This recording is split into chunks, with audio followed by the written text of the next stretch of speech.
غور سے سنیے، ہمیں یہ اعلان کرنا چاہیے کہ I M F, world bank, کوئی ہو، اے ڈی بی ہو، کوئی ایشین ڈیولپمنٹ، ہم کسی کو سود نہیں دیں گے. آپ کی اصل رقم دیں گے، وہ بھی اپنی سہولت سے دیں گے، جب دے سکیں گے دیں گے.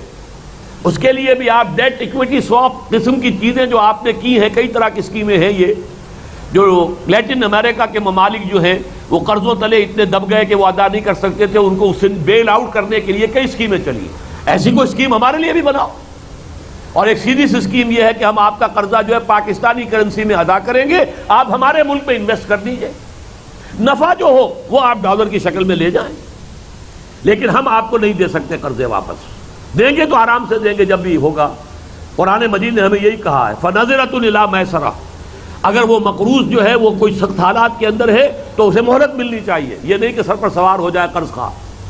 اور یہ بات اگر کوئی کہے کہ صاحب یہ کیسے ہو سکتا ہے، ہم نے جب قرض لیا تھا تو بائی لیٹرل ایگریمنٹ تھا، دو طرفہ معاہدہ تھا، ہم نے سود دینا تھا، طے کیا تھا، اب یونی لیٹرلی ہم کیسے بیک آؤٹ کر سکتے ہیں؟ دیکھیے میں آپ کے سامنے مثال رکھ رہا ہوں. ہمارا دو طرفہ معاہدہ ہوا امریکہ سے F-16 جو جہاز تھے ان کی سیل کا.